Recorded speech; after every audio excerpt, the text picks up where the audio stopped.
Hey, welcome everybody. This is the first Kodiak Shack podcast, and my friend here, Julian from Crowdbotics Defense, is joining us to talk a little innovation, talk a little Cibers, and then talk a little BS, actually. So, Julian, welcome to the Kodiak Shack podcast. Thank you for being here. Thank you. Thank you very much. Yeah. So where were you the other day? You went to some event. Yeah, so it's AFM's modeling and simulation. We did calling it a conference might be too much. It's like a 3 day conference, but really just like a workshop. It's like I don't know, 50, 60, 70 people. I would say pretty evenly split between contractors and active duty people. I think it was supposed to be aimed at FTUs. So Bear was there from Seymour, Forge Hansen was there from Seymour.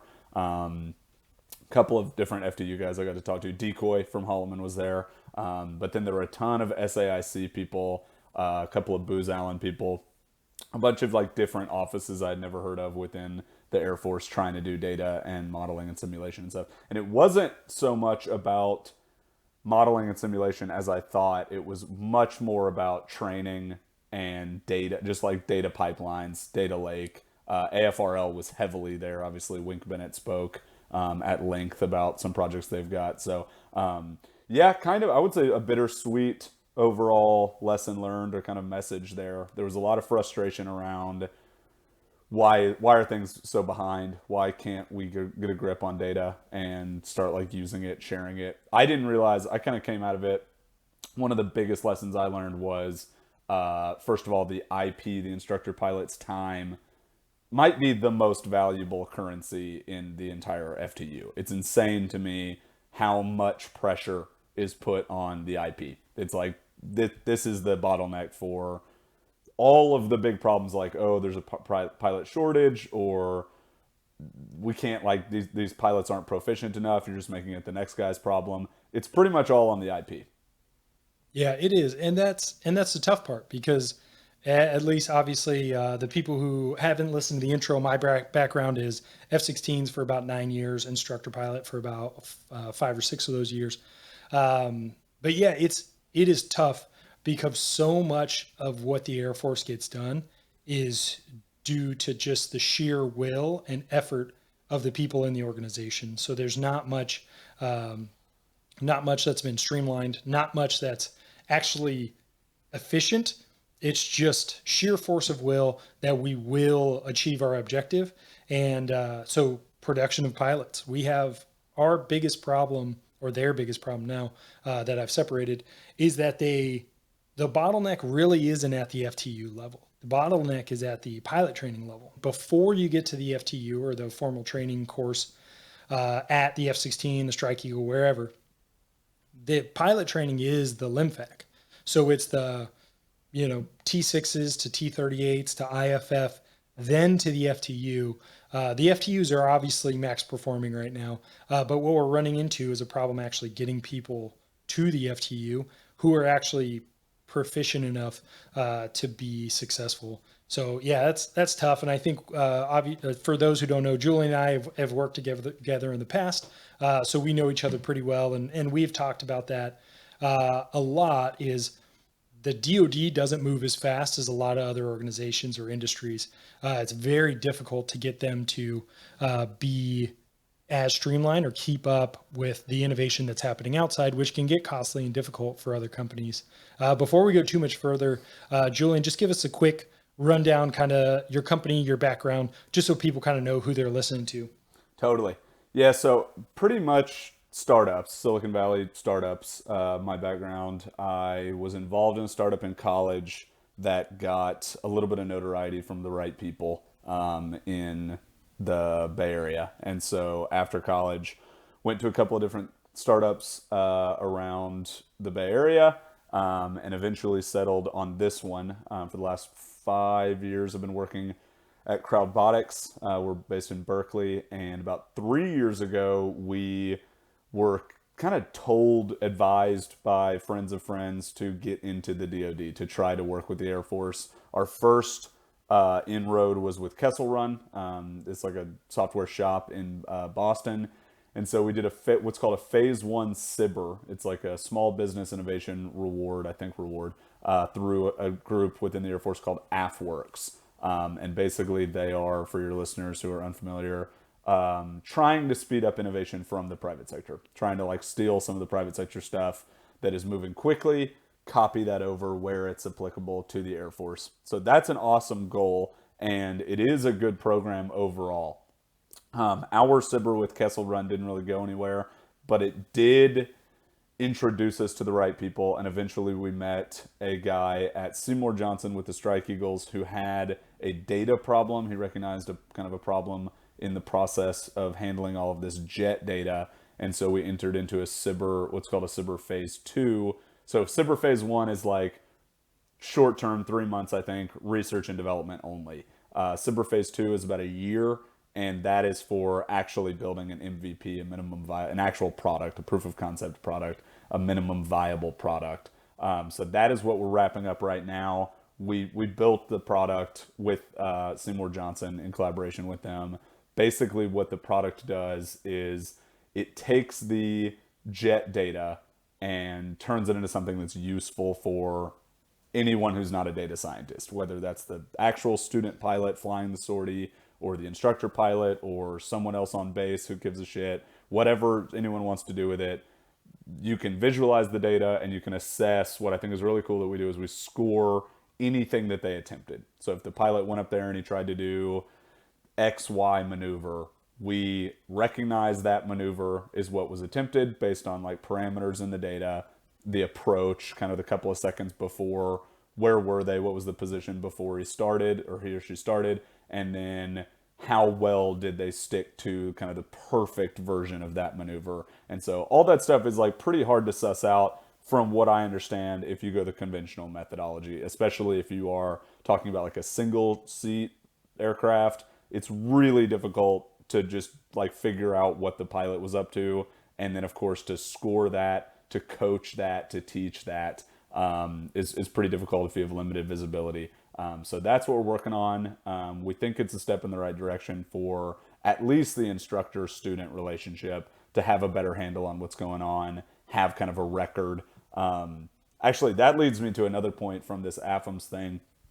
It seems like a huge problem is just knowledge share. And it's not just about this stuff, like the individual pilot performance, anything. Like we were talking about, the Seymour Johnson guys have a pretty sweet VR lab set up that they kind of just went out and did on their own. It's very much in a silo. They didn't have really any like MagCom.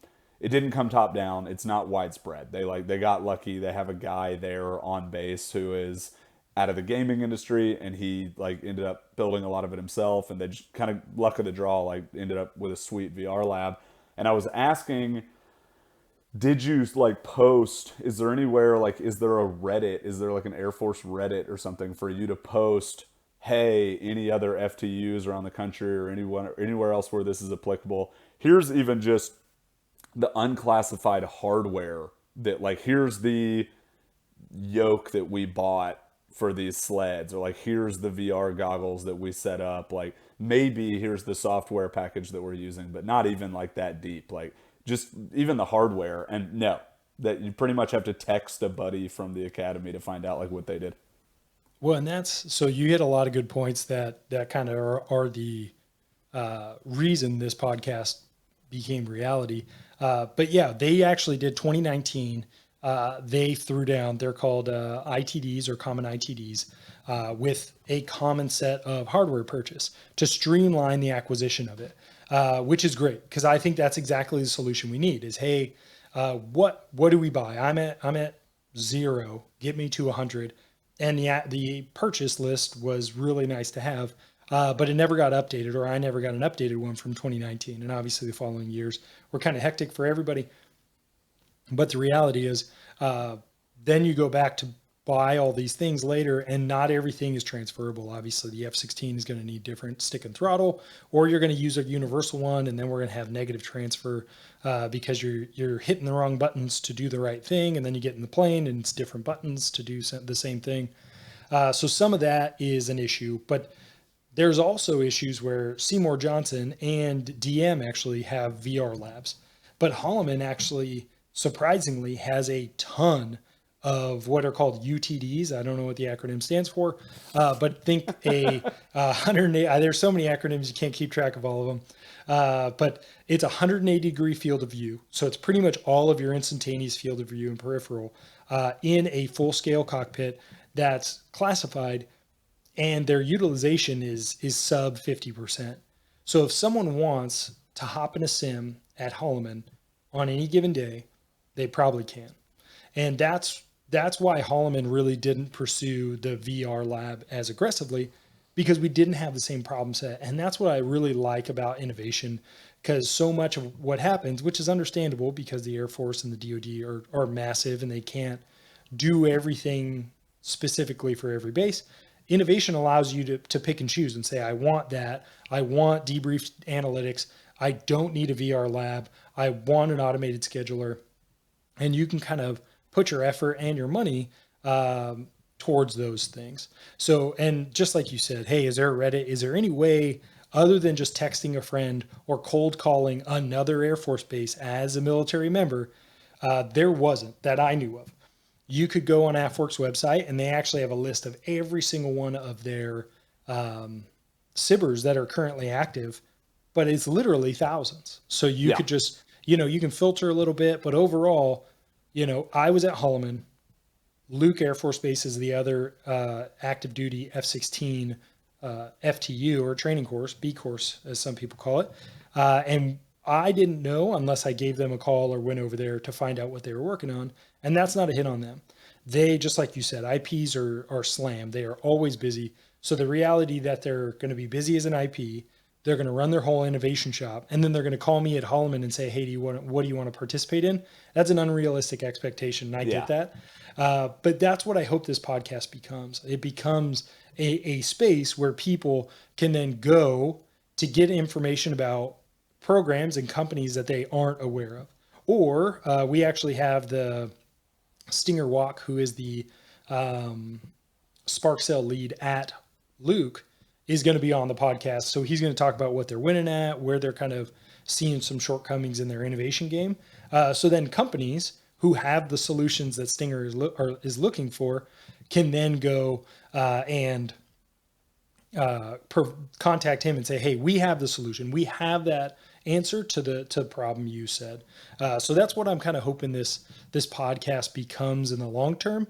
In the near term, I'm just happy to kind of chill with some friends and talk innovation, because it is a pretty cool space. Julian, before we got going, you said you watched Top Gun Maverick. What'd you think? Yeah, Top Gun Maverick definitely renewed any fears I had about the DoD being too slow to keep up with the industry. I'm all in again. I'm 100% back in. I love the country. I love the United States, whatever we're doing. I love Tom Cruise. Yeah, no, I loved it. I thought it rocked. I really liked the first one, even though it's corny. Tom Cruise obviously is like maybe a little bit of a nut, but man, I've got such a soft spot in my heart for him. He's so badass. It's crazy how bad. I heard that he did a bunch of it himself to whatever, he's allowed to, and then he does fly. Apparently he's actually a pilot in his own time. Yeah, I thought it rocked. I absolutely loved it. Obviously the coolest parts were the just jet footage, them flying around low, any kind of low altitude flying, high speed, low altitude is that gets me every time. Any of that footage is always sweet. Yeah, I think, y'all do, right? I mean, you've flown through yeah. canyons and stuff. Yeah, Holloman was actually great for that, where I was last, because they had mountain range under the airspace, which when you're trying to fight down really low, you can't really do because of the mountain range. But then when you're trying to fly low, it gives you a lot to fly around. So it was a good complement of nice, long, flat stretches and then some mountains. So you can get real low, depending on your qual and your aircraft. You could be qualified anywhere from 500, 300, or 100 feet above the ground, or AGL. Yeah, 100 is so low. Yeah, I've never been there. I don't really want to be there. But the 300 feet was my lowest qual, and it seemed like a happy medium. It seemed like a height above the ground. I mean, you're going 500 and some miles an hour, so you're cooking. Yeah. But yeah, it was quick. You were definitely paying attention to what was ahead of you and making sure you had some blue sky right in front of you. But yeah, I think the best part about what he did with Top Gun Maverick was the way that he approached it. He said, "Hey, if we're going to do this, we're going to do it right. We're going to get shots from the back seat. We're going to fly in this jet." And then he actually made all of the actors who were going to be in the jets go through effectively an upgrade. So they started small, just like the Air Force does, and they, hey, train in the simple stuff, slow and steady, kind of walk up in the civilian type aircraft, and get more and more aerobatics and higher G, and then move into the F-18. So yeah, I thought they did a great job with that, because being able to actually watch the movie and then see when they pull G's, kind of their faces, kind Yeah. of get compressed down, and you're like, oh, they're legit pulling G's. Like, get the cons over the wings in the F-18. It was cool. I mean, it was definitely a good. The visuals were great. The story was good. I think they leaned just enough on the nostalgia of the first one, Yeah. but then created their own new story. Yeah. Yeah, As a there was some. civilian, it was, sorry, go ahead. Oh, no, no, no. Feel free. I'll As a reattack later. civilian, it was tough for me to suss out like exactly what was unrealistic and what was realistic. The one thing that did jump off the page to me, and obviously it's like pretty sweet for Hollywood, but like they're willy nilly with the. I think they ejected like 6 or 7 times throughout the movie, and I was like, I was talking to my friend afterwards, and I was like, I think that's real. I'm not sure, but I think that's crazy unrealistic. I don't think you can eject like more than once in your career. I think it's like a life-threatening, damaging process, right? So it definitely used to be. I mean, guys that ejected in the F4 back in the day, because I mean the tech wasn't there. They just weren't. Uh, they just didn't. It wasn't as safe. So the F4 would really hurt guys because the time. But now ejection seats have gotten better. I still don't think you would eject that many times, Yeah. because it's still a significant, if nothing else, emotional event, but physical and emotional event.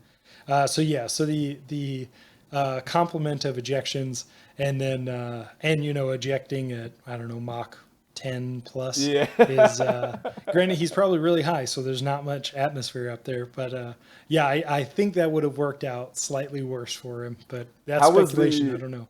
how realistic was the beginning where he's doing like the I don't know, is it like it's supposed to be like a new SR-71 Blackbird or something where he's doing the like Yeah, speed so I run? mean, so that's kind of the game right now, is hypersonic. So getting above Mach 5 is technically hypersonic, I believe. I am not an engineer. I am a geography major who skated through college just trying to fly fighters. So, but yeah, my understanding is once you break Mach 5, you're hypersonic, and then Mach 10 is obviously well above that. Um, I assume we're definitely working, or they're definitely working on it. I don't know in how close we are to anything like that. It was open source. I saw it. I forgot where, but they had a hypersonic vehicle on the uh, shoot. What is it? They have a site out near Holloman that does the sled. That's what it is. So there's a sled track that they'll do high speed stuff. They'll test out a lot of stuff, and apparently they did a test on there. So I mean, we're definitely working on it. That's definitely a problem, because when you start getting the hypersonic world and you can live in there, you go places real quick, obviously, and then in addition to that, you be targeting you is very, very difficult because you're Yeah. moving very, very fast. Yeah, it's One pretty of the sweet. things that kind of made me chuckle, which again, it's dumb and it doesn't matter to anyone other than a fighter pilot who has drawn a ton of lines in his life. And when I say drawing lines, we'll go out and fight BFM or dogfighting, however you want to refer to it. And sometimes the stuff doesn't work. The lines don't come up. The GPS tracking doesn't work well. So you are literally watching the picture of the HUD and the degrees of heading change, and then you are drawing that using your mock and the time you had that has elapsed. So, not to talk any specifics, but say your turn circle on an average day, which is the center point, and your jet will turn about that, is, call it 3 to 6,000 feet, depending on altitude and G and airspeed. And so he's going Mach, 8 or 9 at the time in the movie. And then he just like flips a quick U and turns back the other direction before. And like, I just started laughing because, I would assume I've never been Mach 9, but I assume that turn circle would be, I don't know, like the size of a good sized state. 100 miles. Like, oh yeah, at least like that's what I'm saying. Like his speed is so high that even if he's turning a degree per second, he's covering so much ground because you think the speed of sound, you're going 10 miles a minute. Damn. And so you're like, well, that's fast if I'm going Mach 1. If I'm going Mach 9. Wait, 10 miles a minute? Or 10 miles a minute? 10 miles, shoot, I knew this. Yeah, it should be because you're going. We need Rogan. We need like a. Yeah, exactly. Jamie. Yeah, where Jamie? Look that up. Yeah, yeah. Either way, we'll edit that out. But but yeah, you're going. I think it's 10 miles a minute. Doesn't matter. Doesn't matter. Yeah, but you're going quick, and so you're going to be covering a lot of ground. In that time, in that turn. So even doing an aggressive turn, you're still covering a lot of ground because you think 6,000 feet for a statute mile is a mile. So you think if I'm just turning from heading north, turning to south casually, 6,000 feet, I'm literally moving an entire mile in that direction when I turn around. So the ranges are just massive. Yeah. When you're doing stuff like that. That's a good point. I didn't think about that at all. But yeah, he's like obviously in Nevada or something. I forget, Death Valley, something. And he would end up in like Minnesota.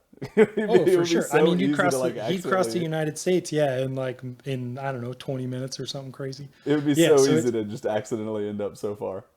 Yeah, well, and like that is a problem. Like turning, you're like, I'm really high, I'm really fast, I can't turn aggressively. Well, this is going to be a big turn. So the one thing that kind of I just thought about what you were talking to is, hey, the need or the pressure or the effort that is put on the IP. So just like Julian talked to before, hey, the data analytics, that it goes out or it watches the lines. It then identifies and scores these events. So now I'm going to say what I do to do the exact same thing. So what we have is we get back in the building, we hand off our tapes, we then get our lines queued up with no analytics on them. And then we go through, and if I'm on my game that day, in between fights while we're climbing back up, if we're doing dogfighting or BFM, whatever you want to call it, on our climb back up while I'm keeping track of my wingman, I'm checking my gas, I'm making sure we're not flying out of the airspace. I'll write down the time. Hey, that fight started at, 8:23:15. And then I'll talk to my wingman a little bit, and then we'll move on to the next fight. And we'll get an average of about 6 to 10 fights, depending on what we're doing and all that kind of stuff. And then we'll come back. So if I'm lucky, I have the start times. If I'm not lucky, I don't. So then we just kind of like cruise forward and we're like, yeah, this looks about right. And then we just kind of have to find the start of each fight. So we don't even, nothing tells us when the fights start. Then once we find the fight start, now what we will do is watch a complement of the HUD footage. So we record our at least in the F-16, they record the HUD. So the heads up display, and then the left and right MFD, which are the multi-function displays, which pretty much give you like a God's eye view of the world, gives you your radar. So it'll actually give you the threats or the other aircraft airborne, depending on their range. So that's kind of what you'll watch in the debrief. So you'll watch the God's eye view of the lines, and then you'll watch the tapes. And then we'll normally watch in about 7 to 10 second chunks of the fight. So you think if a fight takes anywhere from 60 to 90 seconds, we will watch that in 7-second chunks and then break down what went right and what went wrong. And normally a set takes about 25 to 30 minutes, depending on how well they did. 25 minutes for 7 seconds, just to be clear. I have that. No, it's per set. So 60 to 90 seconds of a fight will take us 25 minutes to debrief one fight. And we'll get about 6 to 10 of those. Yeah. And so now we have 6 to 10 fights that are taking 30 minutes to debrief each set. And then at the end, we'll do trend analysis. So we'll say across all 10 of these fights, in 6 of those 10 fights, you had the same error. And then we'll turn around and then find, uh, as we go through, we'll kind of get what's called like causal factors or a DFP, so a debrief focus point, and we'll say, hey, why did you have this error? Was it an input? Was it an output? Or was it a decision error? So, hey, was it something you saw, your input, that made you make the error? You misperceived something. Or was it an output? You knew what you wanted to do, but your left hand and right hand just couldn't do it. You just Yeah. couldn't, make the stuff work the way you wanted. Or was it a decision error? So you saw the right thing, you just decided to do the wrong thing. And so that's how we break it down. And I think that's what the whole fighter pilot world, what it prepares you well for is boiling down complex things into their most simple forms, and then uh, and then also really trying to hammer home what the actual failure point was, because a lot of times what we'll find is failure will happen, but people don't always get back to the root cause. So if there was a misunderstanding of the student before or in the brief on what was supposed to be attempted, Right. and then you go out and fly it, and then they do the wrong thing every time, Right. and you never ask them, why did you do this? What were you attempting to do? What was your understanding of the procedure or the maneuver? You're going to misassess that they just don't know how to do the maneuver physically. Like their output is incorrect. They don't know left hand, right hand how to do the maneuver, versus they were misunderstanding the nature of the maneuver in the beginning. And so Right. that's where we have to be very deliberate in the words we use, in the way we communicate. One of my buddies, it's such a such a basic statement, but it means so much. He says words mean things, and obviously they mean things. But what he means by that is use the right words. Do not replace words with other words because they're close. Be Yeah. very deliberate in your speaking, and I think that's an important part of communicating effectively. Yeah. I mean, it speaks to like just how complex. It's almost like trying to turn people into machines. Like if you can't program people, so you try to get as close to objectivity as you possibly can.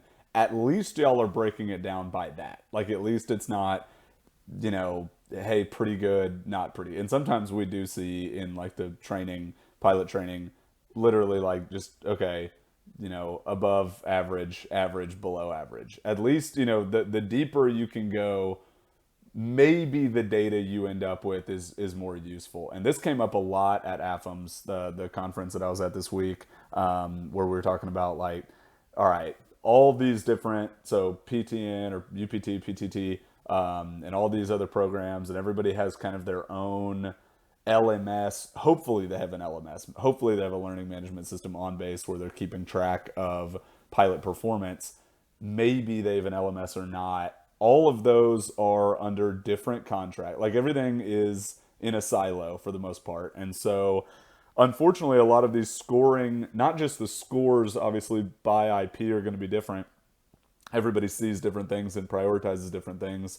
But the scoring format is different. And so then if you try to compile all of this data and say, let's analyze the trends over the last 5 years of all the fighter pilots across all airframes in the last 5 years or whatever, you're ending up with like this weird hodgepodge mix of 1 through 5, 1, 2, 3, 0, and 1. Some objective data like coming off of our product or other products like ours where we're actually tracking like that literal computer score of what they did.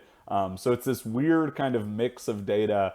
And at first that really bugged me. Like day one, I was really kind of like frustrated about the mix of different formats of data and how do you use all that if everybody's kind of scoring differently. But by day three, I kind of realized it's got to be somewhat in a silo, and maybe that's okay. You kind of build for what works for you. I was saying to Bear as I was leaving, like it's almost maybe better, and maybe this is how it works in like the enterprise world as well. Let it kind of sit in a silo. Let these like innovation developments sit in a silo for a little while. And now we're back to subjectivity. Like how long should we just dance with the one who brought us and then expose ourselves to the wider MagCom or whatever and see if there's a fit across. Does that make sense? Where there's like Yeah. all these different little innovation initiatives, and yes, there's a just a shitload of overlap, and that is frustrating at first. You're like, oh my god, I can't believe everybody's reinventing the wheel. But maybe the like minor differences expose themselves after X years of working on it or months of working on it. Well, yeah, and I think one of the things is one of my arguments why we need data analytics is that the nature of it is of IP scoring and the way we do grading is subjective. Because there's a lot of times maybe I was a Santa Claus or that's what we refer to someone who just passes everyone, like giving everybody presents. Right. But maybe I was a Santa Claus, or maybe my sticking points were just different than other people's sticking points. Based on So there your were times. experience, maybe from like Exactly. your operations. Maybe you were in a mission where landing was so unimportant, and so you just don't care. What you really care about is like some BFM stuff, and so you're passing everyone on the stuff that wasn't ever important for your career. But who knows? That's just your career. Yeah, and that's the thing. I mean, I would say the vast majority of fighter pilots in the Combat Air Force are also referred to as the CAF. Uh, couldn't care less about landings. You're going to go Yeah. fight, you're going to come back, and you're going to land. And then you go to the formal training course, which is literally where you teach them how to land and where they're the biggest liability at landing. And then you have to focus on landing. But yeah, but that's exactly it. So there are times where I'll give someone a two out of, so the score is zero, they can't do it. One, they can do it, but they need help. Two, they can do it on their own, but they're not very good at it. Three, they're pretty good at it. And four, they're exceptional at it.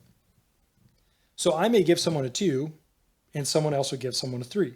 Now, does that make a big difference at the end of the day? Probably not, because it's not like that's going to change the aircraft that kid's going to. That's not going to change them as a pilot overall. Right. But what it's showing is there's subjectivity in the way we grade. The thing I got told when I went to IFF, so Introduction to Fighter Fundamentals.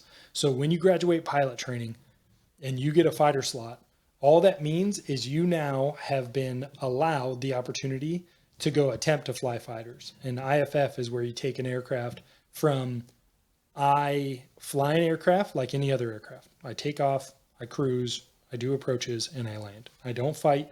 I don't do anything like that.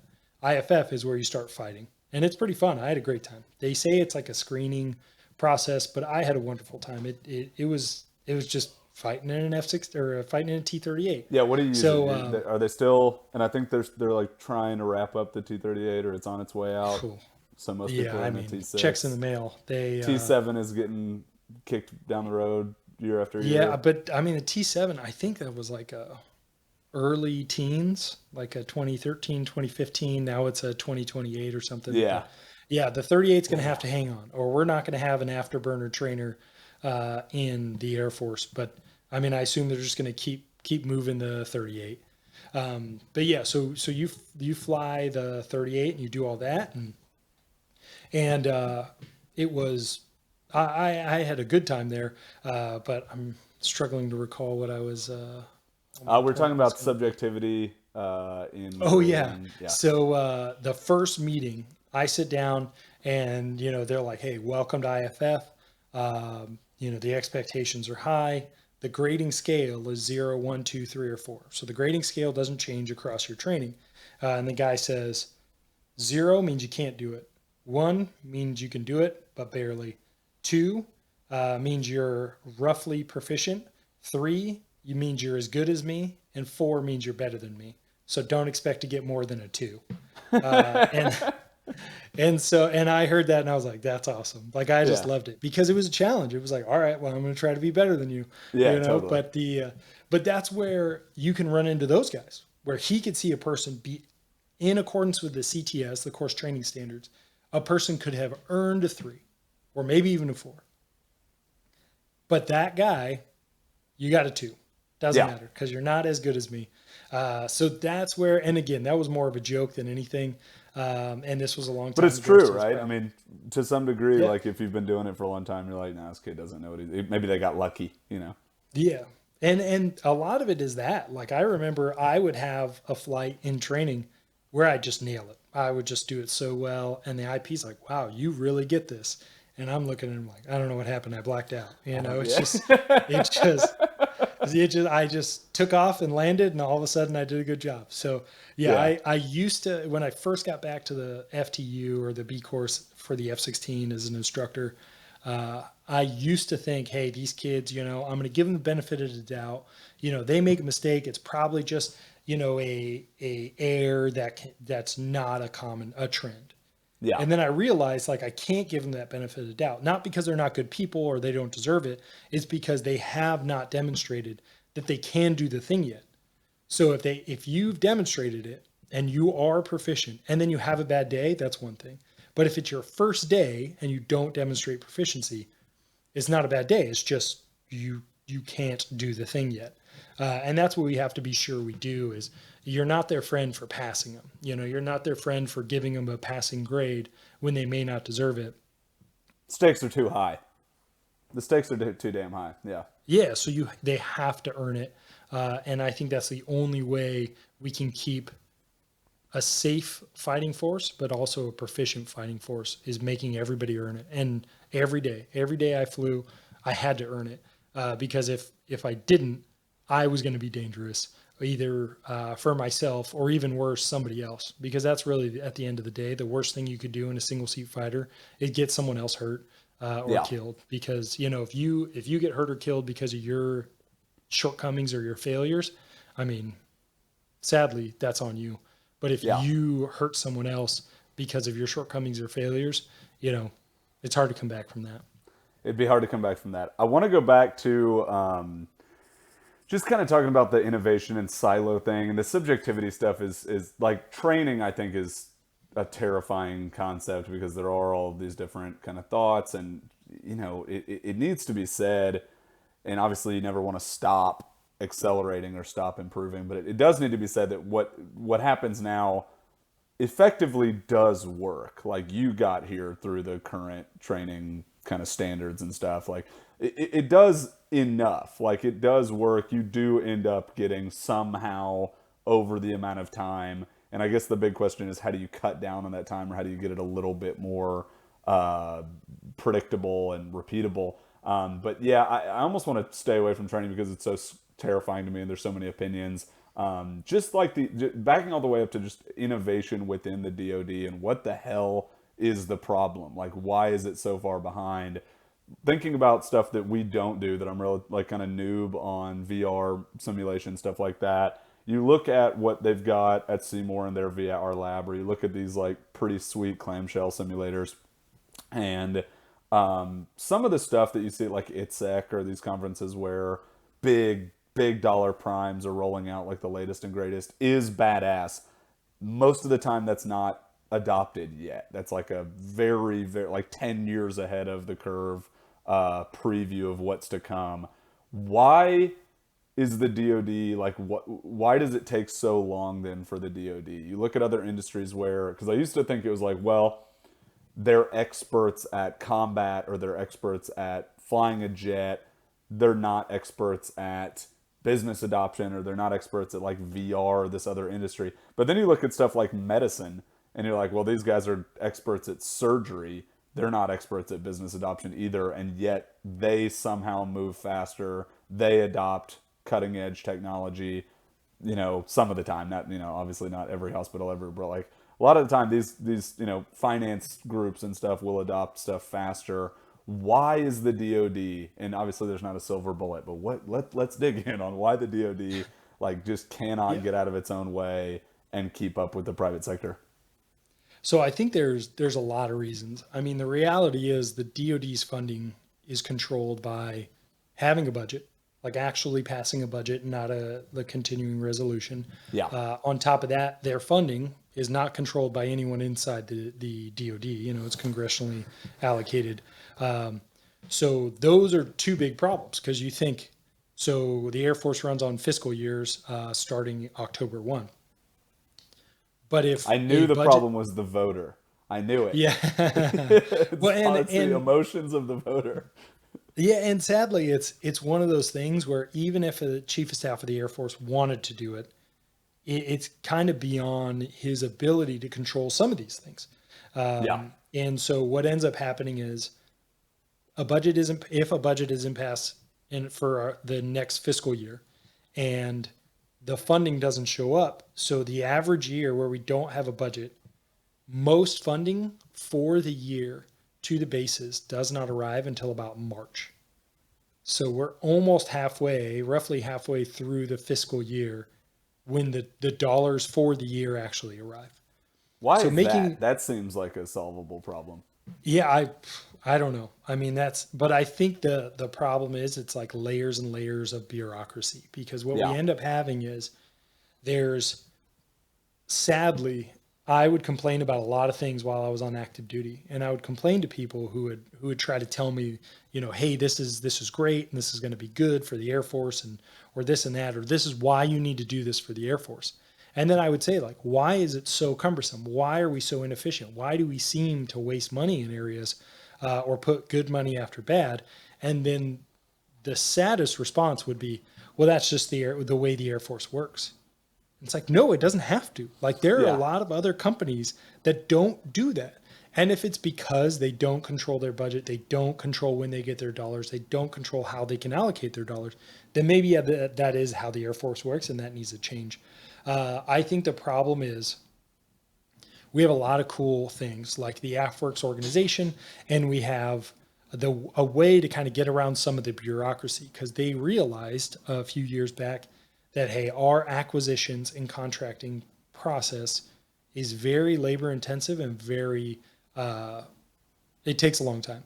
And what that ends up doing is making it difficult for companies to work with them, because if you get contracted and it takes months to get paid, and then by the time the contract's done and you say, hey, okay, let's move forward, the Air Force says, oh, maybe in 2 years we'll move forward.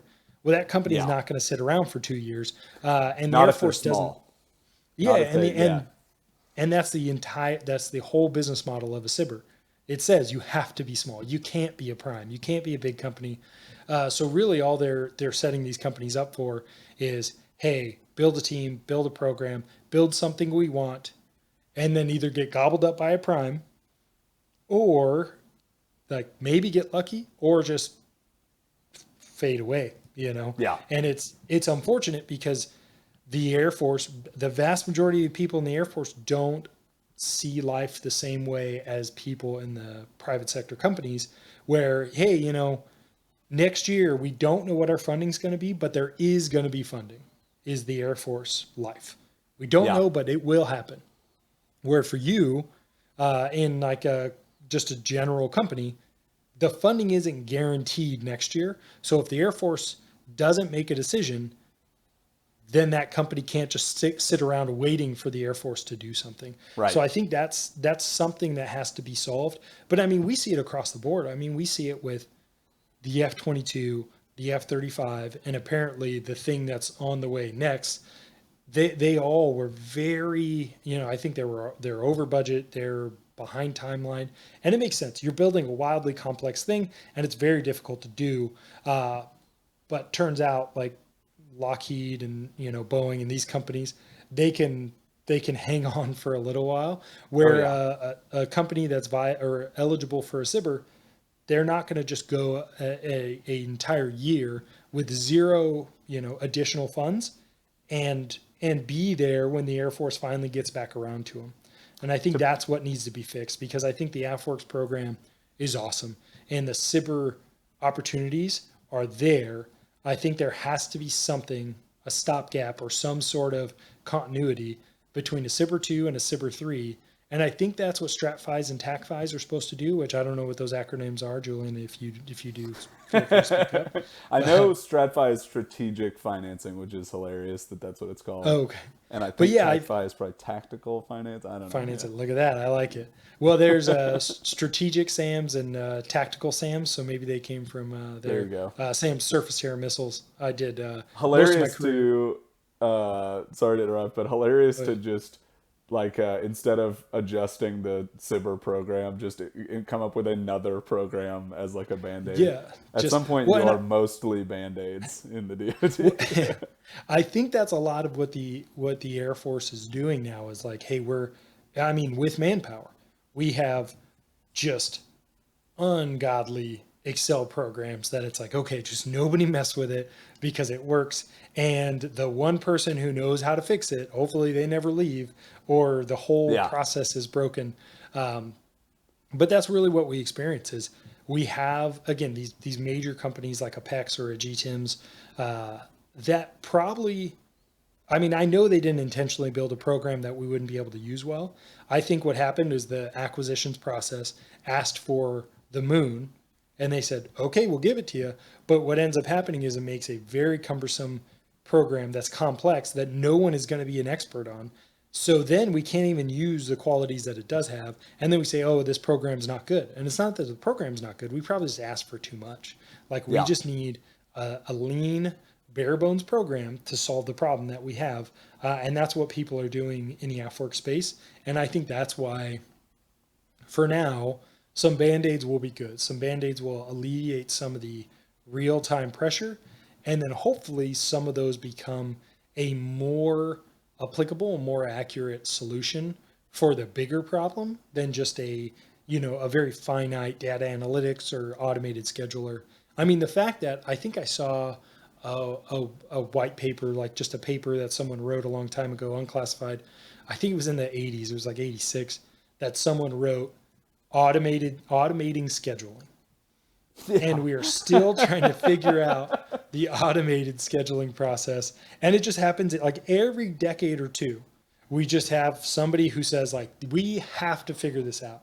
Yeah. And now, maybe we got a good shot at it, but it's definitely been a difficult target. It's so funny you bring that up because yeah, I was just about to say like as angry like we are suffering, my company is like suffering through the civil process and like things falling apart. There's just this giant disconnect between the warfighter and the people who actually make the decisions and the money, and even when it's a good idea. And for all the complaining I could do about kind of being on the short end of the stick on that process, I also it's bittersweet because I also see from like a giant top down perspective, 50,000 feet up perspective, it does sort of work somehow. Like if you have all these, and maybe the cyber program is just a very clever lie to get all these companies to build, instead of just submitting white papers or submitting their R&D scope of work, like here's what we would build if awarded a contract, they make us build an actual proof of concept and then they get to judge it. And I think that might be clever. There was a guy at AFMS, I don't want to name names, but there was a guy at the conference who rolled out, he's basically in my shoes, except that instead of objective, a debrief tool that provides like objective data on what happened in the training sortie, it's a scheduler. It's an automated, he built like an automated scheduler under a Cyber Phase 2 in collaboration with a base, just like us, different product, but like same kind of stance. He immediately got $600,000 from the MAGCOM as like sustainability funds. Multiple people grabbed the mic during the Q&A and they're like, we'll find you some money. It's like exactly what I've been hoping would happen for us. Just immediately happened for him. And so, there is like a shining, obviously we don't benefit this time, but there is a glimmer of hope there that if you plant all these seeds, you let them kind of, there's a ton of overlap and shit, sometimes they're reinventing the wheel and they're building in a silo and these guys don't know about this product over here at this other side of the country. If they do hang on, they do make a big enough splash, eventually 7 out of 10 of them will get notoriety and will get noticed and will get a little bit of money. The problem there that I don't think anyone's solving yet is that requires some sort of like business acumen. And that sucks. You do want, like, especially when you're talking about like software or real deep tech, hardware or software, regardless, you're talking about people who don't have time to go do marketing or find the right person to, move it up the chain or whatever. You want this person heads down. Like, I want my team heads down solving data analytics problems, finding G in the data, not, out there helping me pitch to ACC or AETC or whomever. And that's kind of a tough spot. Well, I think the Air Force, the DoD is difficult to work with again, I'm assuming here, I've never been in the private sector or anything, is difficult to work with because I would assume a lot of companies, you can just kind of contact them. You can go to their website and you can say, hey, support, I want to do this. But you can't do that for the Air Force. And, it's not like you can just go Google Seymour Johnson spark cell lead and Yeah. it's going to show up. You kind of have to know who to talk to just to get in the door, where at other companies, they do a better job of marketing and getting their information out there. And I think that's one of the problems. And I get it. I mean, the DoD is new in the space, so they're not really good at marketing themselves or getting the word out. But I mean, as a military member on a base, and I want to call, I don't know, Logistics Readiness Group or Logistics Readiness Squadron, LRS. I don't know if that's the acronym. I don't know how to call them. Like, I don't Yeah. know what their phone number is. And I'm in the military on the base. And so I can only imagine what it's like being just a company who it's like, hey, we're going to work with the DoD. Okay, how do we do that? And how do we contact bases and how do we get the word out that we are already working with the base? And how, and it's literally, hey, I know a guy who knows a guy. Or, I mean, the way we got put in contact was we both knew the same person and he Yeah. said, hey, you should talk to this guy. And that's how it worked out. And it was just because I sat in a meeting with him and he and I chat, and he's a good dude. And he said, oh, Vader will be a guy you want to talk to at Holloman. And turns out it worked out. And I think that's what we have to get away from. And I think, again, AFWorks is probably slammed with all the stuff they're working on, with all the SIBRs they're putting out and all the work they're doing. So I get it that they can't also be a massive PR firm, because that's Yeah. not what they're commissioned to do.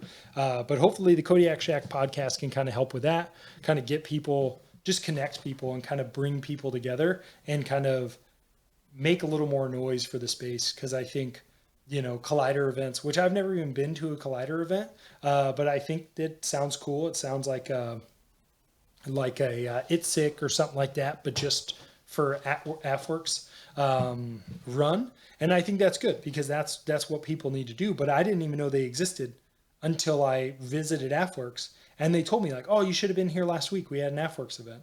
Yeah. Well, that's great to know. That's another thing. There's so many damn events in the private sector you wouldn't get. And I mean, yeah, it is easy to one giant distinction I would want to make for like the listener and anybody who's even like thinking about dipping a toe into the space if you are private sector.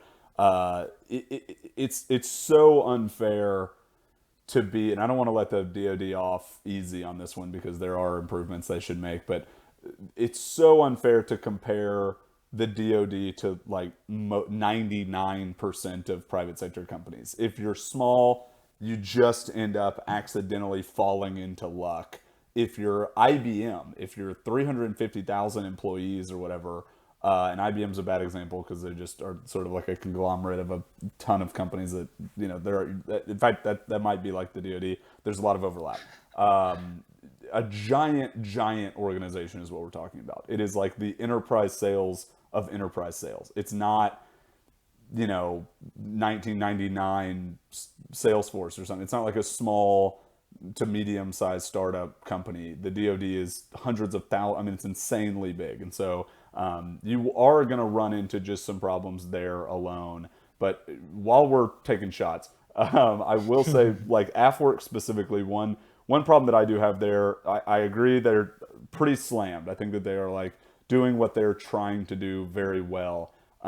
You would never see in the private sector someone with the money investing in an MVP, even at this dollar amount, even though it's like in the $1 million range for a phase two. You would never see somebody cough up $1 million and then not follow up and try to get that out there, try to get that to the next phase, do what they can to at least make introductions. I mean, this is like half of the bargain with raising VC money in the private sector is you pick the, if you have a truly good idea and a good product, then you don't have to beg. Like VCs come to you, they're begging. They're like trying to get in on the round. Sometimes you have to kick them off to the next round. And as a founder, what you do is you pick the VCs who have something to offer. It's either expertise in the space, they can literally like help you build a better product or prioritize what features to roll out with each release version, or they know the right people in the space. They can introduce, they can facilitate something to help your business grow, to help your product grow. And AFWorks really drops the ball, in my opinion, on that side. They do give you the money. They do, set you up with, just the money. Actually, that's all they do. They just give you the money.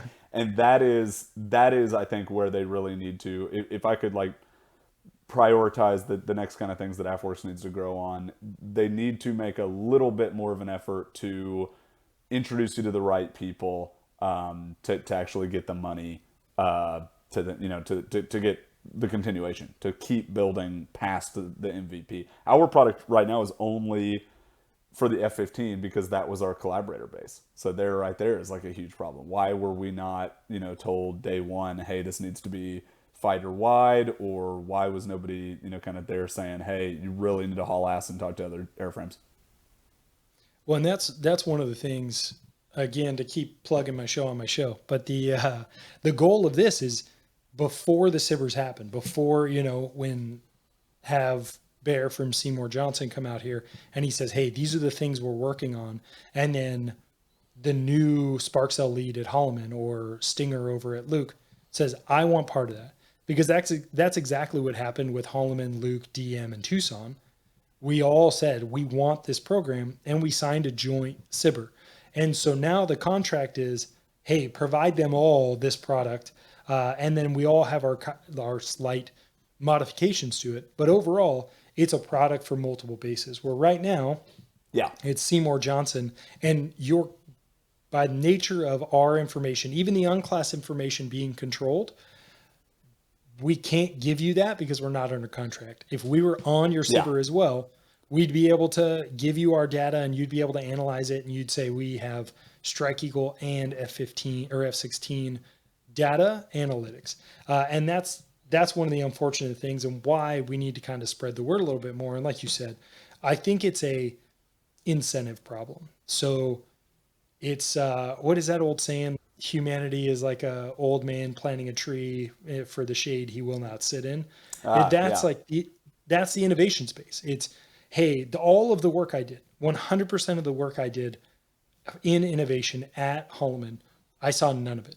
I didn't get to see anything. Like literally, I was out processing the base and the VR headset showed up 2 days before I drove out of town. Oh my God. But it's for everyone else. It's for the next generation. It's why our human performance fitness stuff is so important to me, because I know, having neck and back and shoulder issues as a washed up fighter pilot, I don't want the next generation to have it. And if it means they have a soft tissue and a physical therapist and a strength coach and a dietitian to live a better existence in a fighter pilot career than I did, that's a win. Like that's a total win for all of us, not just the people who get that experience. And that's why I think in programs, so I was the first class in 2012 to go through the abbreviated F-16 syllabus. So the people who went through before got more F-16 training before they left their training base. Oh, damn. They cut sorties. Yeah. And they've cut it since multiple times. Oh so in 2012, they cut the syllabus. And then since then, they've cut it at least twice, I think. Pilot training has done the same. So every single pilot, so a pilot who went through pilot training, who went through IFF and the B course and got to the Combat Air Force, in 2010 is different from a pilot who went through in 2012 and who went through in 2017 and 20 and 22. So we're all getting less flying experience, but we need to make just the same amount of product. The product has to have the same capability and safety and quality, and leveraging innovation to do that is going to be the game changer. It's the only way we're going to be able to do it. Like, hey, do more with less is a common joke that we say in the military, but that's what you do. You have to synergize. You have to take that extra time, or that make your time that you are going to allocate more efficient and more effective to make that product. Because if you're not, it's never going to work out. So that's why getting the word out, getting more people involved in SIBRs at the beginning to make better products initially is only going to make for better adoption. Because the thing that I find so surprising, and having never been a commander and having never done any sort of the finance side of the house, is how little ability people have to allocate funds. And so AFWorks, has billions of dollars to just throw around and say, yep, you get you get $1 million, you get $1 million, you get $1 million. And then you go to a wing commander and you say, hey, can we get $1 million? And they're like, "Ooh, no, I can't help you there." And you're like, AFWorks just throws it around. And so that's the tough thing, which I get. Wing commanders have a lot of people to look after and a lot of programs, and they have to pick and choose where they're going to spend their dollars. But if we can't get a SIBR 2, get an MVP, get a product that is very useful to the end user, and then fund it, we're never going to make any progress. We're going to attempt a lot of times, and we're going to spend a lot of money attempting, and we're not going to get anything across the finish line. Because the reality is, if the moment we ask for real funds for a SIBR 3 or effectively commercial use and full rollout and development of the program, the moment we keep hitting roadblocks and we can never get a program of record and have somebody own it and have money at least for a couple of years, we're not going to make any sort of progress in our attempts. Yeah, and I think you nailed it. It's difficult to pick the winners, and I think it's difficult to then, like, how do you pick the winner if you don't have lunch with 25 of the end users? If you can't go and talk to a bunch of the people who are actually going to end up using the proof of concept and say, like, hey, what do you think? How is that wing commander equipped unless they remember and they've got a really solid perspective? We kind of go back to the original part of the conversation around the DoD at large seems to rely on and take for granted, call it patriotism, you ordering stuff for the next generation of fighters selflessly, even though it's not going to affect you because you don't want them to sit around with back and neck pain for the rest of their lives like you will. They bank on that. The DoD sort of banks on this. Just, all right, I'll stay up late and get the job done because I want this student pilot to understand how, a brake turn works or whatever. That kind of, above and beyond, you don't want to bank on. You don't want to have to rely on that. It's not repeatable. It's not realistic that every, member of the DoD in a leadership position is going to go out of their way to help anybody but themselves. As much as they bank on that, they sort of put guys like us in a position to have to do really, really difficult enterprise sales to get noticed. And that sucks. Like, if you don't expose it in the right way, if you don't get your product out into the hands of the right people, and who's to say, why is that the skill that you're not trying to reward that skill? No one can, that's not important. The important thing is, like, does this automated scheduler work? Not, is the CEO,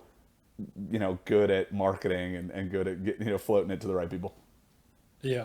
And I think that's it's funny that, why you were saying that is, I don't know if we're going to be able to assume that the next generations of pilots are going to do the same thing. Because what I've noticed is, for better or for worse, there were things that I understood going through pilot training that were they were unspoken. And again, maybe I shouldn't have done this, but there were multiple times where they're like, hey, Like if you don't feel like you got enough rest or whatever, like don't fly that day. And I was like, wink, copy all. Like I'm gonna fly Yeah. because one, it's awesome, and two, I I want to wage war. Like Yeah. I don't get to choose what day I go to war. Yeah. I'm going to go to war if I am alive and my sinuses are clear enough that I will not blow out an eardrum on climb or descent. Yeah. And now, like again, like the IPs at the time, they said the right thing. They were like, "Hey, if you don't feel up for it, fall out of a sortie. Like, don't fly that day." And I was like, "Understood." And then I never fell out of a sortie because I knew that I had to do my job. My Yeah. job was flying that jet, and I will do it. Granted, if I like couldn't clear my ears, if I was going to be unsafe, I wouldn't do it. But that was a very, very, very low probability. And nowadays, the students are like, oh man, yeah, my neighbor was like mowing the lawn early this morning. So I just, I Really? can't Is fly that that day. serious? They're bailing out of Yeah. sorties all the time? And I was like, And I remember some people doing that, mainly in pilot training, not really in the B course. Um, but but now, and again, I'm never going to tell somebody to get into a jet if they don't feel they should get into a jet, because that is Totally. also, yeah, like you don't. If you don't feel up for it, don't do it. But there's like there's I don't know, a gumption. There is something like a burning desire to do that job. And there's this really cool video. It's a video of like an A model F-16 with Robin Olds. You know who Robin Olds is? No. Who's Robin Olds? So Robin Olds, oh man, he was like the fighter pilot's fighter pilot. He was like a linebacker at the academy. He's a big dude. He was an '06, so like a colonel, and he like fought lieutenants in the O Club bar, and you're just like just wild stuff. And he like married a movie star, like the quintessential like, dang, Yeah. that guy gets Maverick. it. I mean, yeah, exactly. So but there's this audio of him talking about being a fighter pilot. And it says, and I'm not going to quote the whole thing because I'm going to butcher it, but it's effectively like, hey, being a fighter pilot is you want to do well, in your eyes and the eyes of your peers. You want to achieve, you want to be successful. And it's a great clip. Like you can just look up Robin Olds, fighter pilot. And there's a book about his life. It's a very good book. But yeah, it's cool to listen to. And every time I listen to it, like it just reinvigorates that desire to go fly fighters and do the job. But yeah, I question it. There's this joke, and it's been around for a long time. I at one point was referred to as what's called a SNAP, a sensitive new age pilot. So back in 2012, I was a SNAP. And then now I'm the old guy in 2022. I'm like, oh, these snaps. But I would never say that Fucking about him. kids won't Uh, ever. but one of the B coursers told me like, hey, I am not provided an opportunity to go get lunch. And I was flabbergasted. Like in a decade of flying jets, I never once thought it was my organization's job to provide me lunch or even provide me a time to get lunch. Yeah. If I don't have a chance to get lunch, I don't get lunch. I eat Yeah. popcorn in the bar and then I go debrief. Like I don't know what to tell you, but the fact that they had that entitled sense to say like, hey, you need to schedule me time to work out. You need to schedule me time to go grab lunch. Like negative. You are Yeah. a fighter pilot. You plan. You food prep on Sunday. You go pick up lunch at 10 o'clock because you know you're going to be busy from 11 to 6 p.m. Like, I don't know what to tell you, but expecting the organization to do that for you as what I would expect is a organized and professional fighter pilot unsat. And that's when I kind of realized like, oh man, I think we have a different generation going through, which I'm not saying it's bad. It's just different.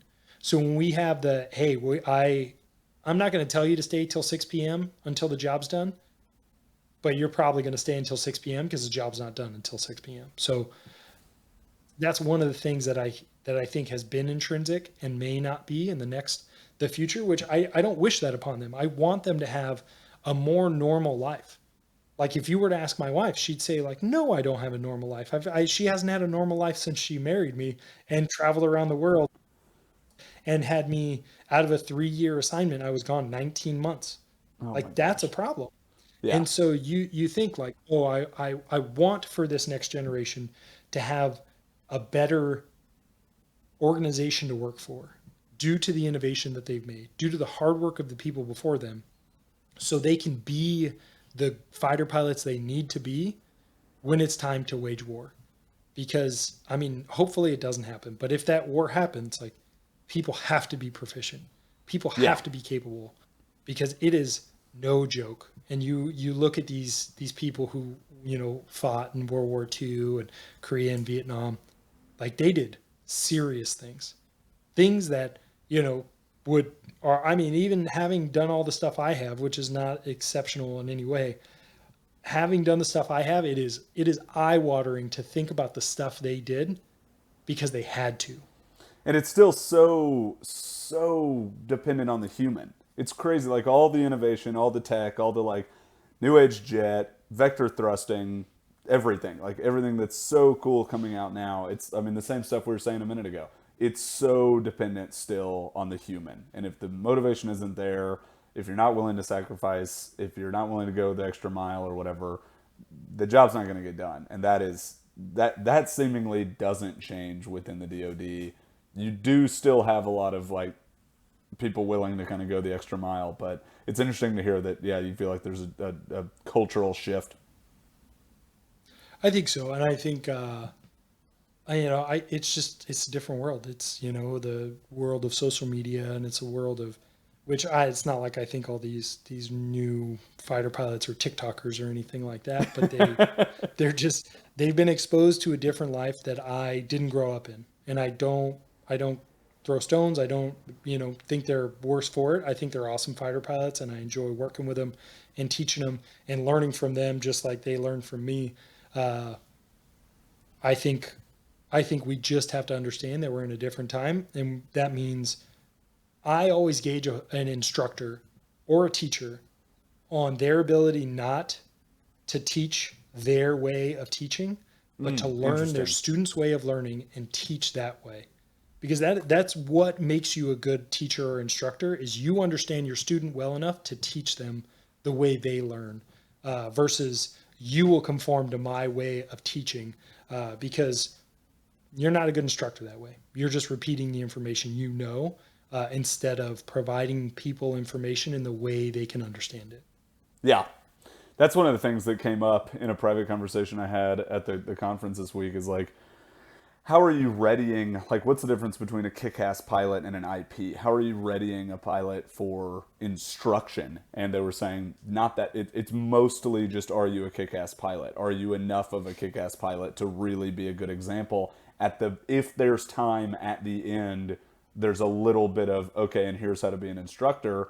And in fact, even within that kind of third chunk of, okay, here's what it's like to be an instructor on top of being good enough, it's mostly a focus on, I forget the term that was used, but it's mostly a focus on kind of how to just get through the day, how to like get it all done, not how to actually effectively teach. It's not like the focus isn't on actually learning. It's on kind of just getting the job done or getting through, checking all the boxes versus are we really conveying? Are we really teaching? So yeah, and I think I was actually lucky enough. So I took a couple years getting through college, 6.5 technically. Nice. But a lot of people go to college for 7 years. But they, the the thing that I was able to do is I actually worked in after school programs. So they actually explained learning, like how people learn. Like Yeah. some people are visual learners, some people, need to move around, some people need to read it, all those different types of learning. So I kind of understood a little bit of learning to teach before I got into the Air Force. So when I showed up, I understood a little bit. Obviously, I didn't understand any of the flying or any of the fighter pilot-ness. But once I learned that, then the stuff I learned prior, I understood how to be an instructor. And you're exactly right. Like, because this is being an instructor pilot is a very difficult thing, and you have to have balance to it, because there's an amount of talking that is beneficial, and then you cross this threshold, and then that talking is not beneficial anymore. It starts reducing the student's ability to learn, because you're just incessantly talking. So think about trying to do something and someone is just chattering in your ear. But if you don't say anything, the student is just going to be like, oh man, I'm nailing it. I'm just going to keep living my life. So in addition to be able to communicate effectively, because words mean things, you have to be flying your own plane. So the F-16, most single seat fighters, you're in your airplane, the student's in there for the vast majority of sorties, and you have to fly your plane, manage a sortie, keep track of gas, keep track of time, because you run out of airspace time. You execute your tactic because you are doing your job as well, in addition to monitoring your wingmen and then gleaning how well they are understanding the tactic and executing the tactic by the words they're saying, by the way they're flying their jet, and then communicating to them in the fewest words possible that still make sense, a correction. Yeah. And then you see. And then you go back, and then this is what happens airborne. So I'm flying around. I'm like, all right, I'm 350 knots. I'm at 25,000 feet. We're pointing the correct direction. Hey, we're going to do this fight. And then how's my student doing? Is my student missing radio calls? Is my student in formation? Does my student sound like they don't know what's going on? I need to take a minute. I need to provide them feedback. And then sometimes it's, I need to slow down, or I need to speed up and actually create more situations for my student to kind of push through if they are doing well, and kind of challenging them. So that's a lot of what it does. It's not just learning how to teach. It's, I have to be like in an instructor pilot upgrade. I have to be proficient. I have to be able to do my job adequately, and then also monitor my wingman. And I was lucky enough to do my first instructor pilot upgrade at McIntyre, which is an Air National Guard base in South Carolina, with a ton of extremely experienced guys. And what it was more, at least initially, it was more role playing between. So what you would do is you would go fly BFM and demonstrate, I am capable of executing dogfighting, Right, as an offensive guy. And then I would turn around and then I would brief you offensive, and I would fly defensive. And then I would watch you demonstrate your ability to fly offensive while providing you sight pictures, while demonstrating. So that was an instructor pilot upgrade that actually taught you how to teach, and taught you how to monitor your wingman, and taught you how to pay attention to them. Where most of the time we don't do that in instructor pilot upgrades. And a lot of it's, okay, you're proficient enough to do the job. Now get on the job training on how to teach. And it's like, well, that's tough. That's a difficult problem, because again, there's going to be a learning curve. You're just going to be a bad instructor for a little while if you haven't got that exposure before. So, sorry, that was a no, that was so. I think that's extremely eye opening, and I think if anything, it just sort of hits just the final nail on how much we're leaning on people. We're leaning on people so much. It's the exact thing I said at the beginning of the call. When I came out of this conference, I was just more sure that almost everything banks on the IP. The IP's time. I mean, the fact that you're talking about, so you're flying a jet, you're flying in formation. Now, granted, you've been doing it for 10 years, but you've been up there for the same amount of time as a student pilot, handling all the same stuff that they're doing, and then you're supposed to read their mental state, and you're supposed to check in on them, almost effectively flying their jet by proxy and thinking about how much they're growing as a pilot while you're doing everything you're also doing in one of these engagements. It's nuts. It's absolutely nuts. You're also not getting sleep. You're also trying to, stay up late, and you've got to handle 90 students in a squadron every it's insane. I mean, it's just so much. And so I really do think if you're going to hit the gas on programs like AFWorks, programs like SIBR, try to prioritize reducing the amount of dependence on patriotism or like the above and beyond attitude. Like, if you possibly can. I think of myself as an honorary, I'm like a perfect millennial, but I'm like an honorary Gen Z because, yeah, I've got so much laziness. we're not going to make it. We're not going to win if we can't. And I don't want to be shitty about Gen Z or whatever. That's fine. But like, if we're holding out hope that we've got, I forgot the guy's name, but a bunch of Rod, whatever that super Robin pilot. Olds. Yeah, if we're Killer banking on mustache. a ton of broomstick, push broom mustache guys coming through Yeah. and just handling shit, we're gonna lose because you just can't bank on that. You cannot bank that everybody's gonna be, a 80-hour plus week, live, breathe, eat this stuff. You don't get paid enough. I mean, we can do a whole nother podcast on why that's a big sacrifice. But like, you just can't bank on that. You've got to build the tools, use the tools that are out there. But I understand with all the trillions of dollars, the DoD is still limited in what they can spend money on. Prioritize the shit that is going to reduce the dependency on humans going above and beyond. Yeah. Well, and that's the thing. I mean, Robin Olds, like he was leading into combat as an 06. Like he was doing the job because Holy he was moly. like, hey, if I'm going to send you to war, I'm going to go with you. Yeah. And you're like, this dude's awesome. He was almost like a Maverick type guy. They need like to put him in the movie. Yeah, that's crazy. he got like busted down rank because he wasn't like being a general, right? So he then became an 06 again, and I mean just awesome stuff. But I think that's the hope. Hopefully we do the right thing and we create the innovation. And the great thing is that's what I found was awesome. We have a lot of amazing people working on some amazing programs that can do great things for the Air Force and the DoD at large if they just make it work, if they find a way to get funding and keep these things going. Because there was a period of time where we had a massive technological gap between us and our adversaries. And that time is coming to an end. Yeah. And so if we're going to sit there and say like, oh, we're going to beat them by our advanced aircraft and technology, I mean, some of our aircraft are wildly advanced. The F-16 is not. So the only way that your fighter pilots are going to go and come back and win is if they are just inherently better. Yeah. And that's what we have to innovate our way out of it. We're not just going to snap our fingers and have aircraft that are hundreds of millions of dollars and we're going to have enough for all of us and we're all going to be super safe and not going to be threatened by the enemy.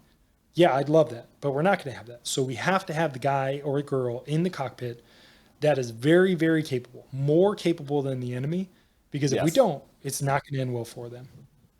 All right. Well, we have coming up on an hour and a half, so this has been great. Julian, so any parting shots, how can people contact you if they want to reach out after hearing about your program and company? Yeah, so first of all, thanks. I do need to plug our product. It's called the Data Driven Readiness application. Basically, just taking the fighter jet data and trying to help the IP manage it better, give some objective scoring around what's going on, using those objective scores to track performance. The company is called Crowdbotics. We're the defense group within Crowdbotics, and you can find me on our website, crowdbotics.com, or my email, which we can post with the comments or something. I'll make sure that you've got it. But yeah, my name's Julian, and I work with the Crowdbotics Defense team. And yeah, would love to chat with anybody who's interested. Would love to chat about this stuff. Always down to chat with fighter pilots. Always down to chat with you, Vader. Yeah, no, thank you again for coming on the show, and thank you for being the first guest on the podcast. Hopefully we have many more to follow, and we'll have you back on after a little while. Hopefully there get some cool updates. But yeah, so Crowdbotics Defense, and then Julian at crowdbotics.com, right? Email? Yes, that's it. And then visit the Kodiak Shack podcast. Or KodiakShack.com. And then my email is Vader at KodiakShack.com. So if you want to get on the show, or you want to talk about some stuff, or just tell me how bad I am at this, feel free to shoot me an email. Also, disclaimer, I should have done this up front. but I'm a fighter pilot by trade, geography major, so I am not a video audio expert. So prepare to deal with those struggles, everyone. Thanks Yeah, again, you got to Julian. get an intern. You got to get a Jamie. That's right. Yeah. Well, I've got a business partner, so hopefully in the future I'll have him on there and he can Google stuff and make sure my math works out, because geography majors are not known for their math capes. All right. Thanks. Sweet. Vader, thanks for having me on.